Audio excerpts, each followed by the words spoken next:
Praise the lord. క్రీస్తులోనికి మారుట అనే ఈ ఆధ్యాత్మిక కార్యక్రమానికి తిరిగి మీ అందరికీ స్వాగతం. గత కొన్ని ఎపిసోడ్లుగా మీరు నేను ఇలా కలుసుకోవడానికి దేవుని కృపను బట్టి ఇలా మనం దేవుని యొక్క రూపంలోనికి మారడానికి ఆయన మనకి సహాయం చేస్తూ వస్తున్న విధానాన్ని చూస్తుంటే నేను ఎంతో సంతోషిస్తున్నాను. ఈరోజు మరొక అంశంతో మీ మధ్యకి రావడానికి దేవుడు కృప చూపించాడు. మనం లేట్ చేయకుండా త్వరగా వీడియోలోనికి వెళ్దాం. దయచేసి వీడియో పూర్తి వరకు చూడడానికి ప్రయత్నం చేయండి. ఇలా స్కిప్ చేస్తూ కాకుండా పూర్తి వరకు చూడడానికి ప్రయత్నం చేయండి. ఈరోజు మనం నేర్చుకోబోయే అంశం దేవుని యొక్క విధేయత. దేవుడు ఈ లోకంలో మనిషి కుమారుడిగా జన్మించిన నాటి నుండి తల్లిదండ్రులకు ఎంతో విధేయత చూపించాడని మనకి మత్తయి సువార్తలో అర్థమవుతుంది.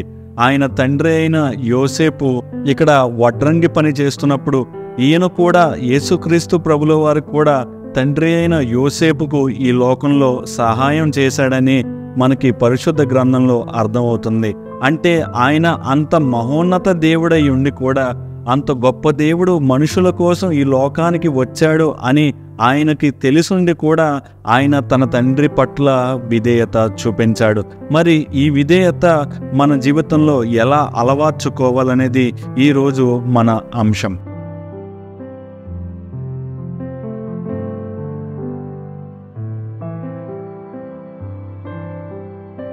మీరు నన్ను ప్రేమించిన ఎడల నా ఆజ్ఞలను గైకొందరు.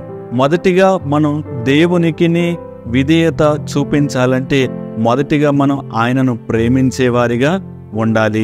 ఆయనను ప్రేమించేవారిగా అంటే ఆయన ఆజ్ఞలు పాటించడం, ఆయన ఆజ్ఞలు గైకొనడం అని ఈ మత్తయి సువార్తలో ఆయన రాయించబెట్టాడు. మొదటిగా మనం దేవుని పట్ల విధేయత కలిగి ఉండాలంటే మనకి దేవునికి మధ్య సంబంధం బాగా దగ్గర అవ్వాలంటే నీవు విధేయత చూపించేవాడిగా ఉండాలి.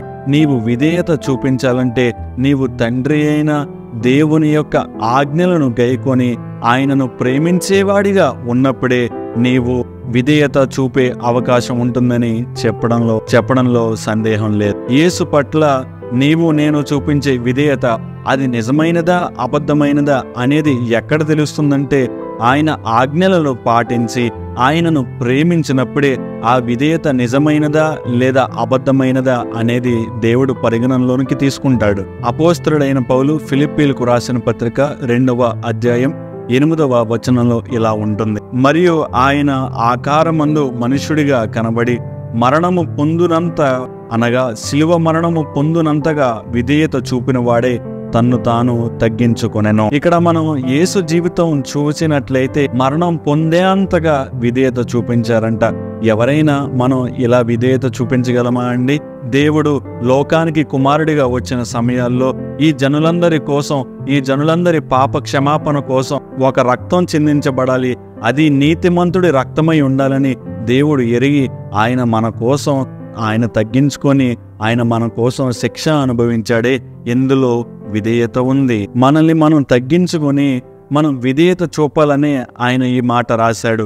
మరలా చూడండి, మరియు ఆయన ఆకారమందు మనుష్యుగా కనబడి మరణము పొందునంతగా అనుగా శిలువ మరణం పొందునంతగా విధేయత చూపినాడు. ఆయన శిలువ మరణం పొందే అంత ఆయన విధేయత చూపించాడని ఆయన మన ఎడలప్పుడు ఆయన మనకి మాదిరిగా కనబడుతున్నాడు. మనం అంత విధేయత చూపించవలసిన వారమై ఉన్నాం. ద్వితీయోపదేశకాండము 28వ అధ్యాయం మొదటి 2 వచనాల్లో చెప్పబడినట్లు మనం దేవుని పట్ల విధేయత చూపిన ఎడల, మనం యెహోవా మాట విని ఆయన ఆజ్ఞలను పాటించిన ఎడల యెహోవా మన మీద సర్వ ఆశీర్వాదములు ఉంచునని ఆయన వాక్య గ్రంథంలో రాయించాడు. అంటే ఎవరైతే విధేయత చూపి ఆయన మాటలు ఆలకించి ఆయన ఆజ్ఞలను గైకొని ఆయనను ప్రేమించు వారిగా ఉంటారో వారిని దేవుడు ఆశీర్వదిస్తాడని చెప్తున్నాడు. మరి నీవు నేను ఆయన పట్ల విధేయత కలిగి ఉంటున్నామా? మనం చూపించే విధేయత దేవునికి ఆనందాన్ని కలుగజేస్తుంది. మరి ప్రియ సహోదరుడా, దేవుని పట్ల నువ్వు విధేయత చూపించగలుగుతున్నావా? ఆయన మన నుండి కోరుకునేది ఆయన ఆజ్ఞలు గైకొని ఆయనను ప్రేమించుటయే. కాబట్టి విధేయత చూపడం అంటే మనం దేవుని ఆజ్ఞలను గైకొనడం. మరి ఈ విధేయత ఎలా చూపించగలము అని మనం ప్రశ్నించుకోగలిగితే మొదటిగా ఈ పరిశుద్ధ గ్రంథమే. ఈ పరిశుద్ధ గ్రంథం ద్వారా నీవు ఎప్పుడైతే వాక్యాన్ని స్పష్టంగా ధ్యానించగలుగుతున్నావో అప్పుడు నీవు దేవుని పట్ల విధేయత చూపించడానికి ఆయన నీకు ఖచ్చితంగా సహాయం చేస్తాడు. రెండవదిగా దేవుడు నీతో మాట్లాడిన తర్వాత నీవు ఆయనతో మాట్లాడగలిగితే, అంటే నీవు ప్రార్థన చేయగలిగితే, ఆయన ఇందులో నీకు నేర్పించిన విషయాలు ఎలా పాటించాలో నీవు ఆయనని అడగగలుగుతావు. అలాంటప్పుడు ఆయన నీకు ఖచ్చితంగా సహాయం చేస్తాడు. మూడవదిగా మన హృదయం మొత్తం ప్రేమతో, దయతో, కరుణతో ఇతరులకు సహాయం చేయాలి అనే లక్షణంతో మన హృదయాన్ని నింపుకున్నప్పుడు మనం ఖచ్చితంగా దేవుని పట్ల విధేయత చూపగలము. ఈ చిన్న ఒక 2-3 నిమిషాల వీడియోలో మనకి అర్థమవుతుంది మనం విధేయత చూపాలి. ఆయన దేవుని కుమారుడై ఉండి ఆయన మాటకు లోబడి ఆయన మన కోసం వచ్చాడు, విధేయత చూపాడు. నీవు నేను ఆయనను ప్రేమించేవారిగా, ఆయనను ఆజ్ఞలను పాటించేవారిగా ఉన్నప్పుడు ఆయనకు మనం విధేయత చూపగలము. విధేయత చూపించిన వారిని ఆయన ఆశీర్వదిస్తాడని ద్వితీయోపదేశకాండంలో రాయించాడు. ఈ లోకపరమైన ఆశీర్వాదాలు, ఆత్మానుసారమైన ఆశీర్వాదాలు ఆయన మనతో నింపి మనలను ఇంకా అభివృద్ధిలోనికి తీసుకువస్తాడు. చిన్న ప్రార్థన. మహాగణుడైన దేవా, నీ నామానికి వందనాలు.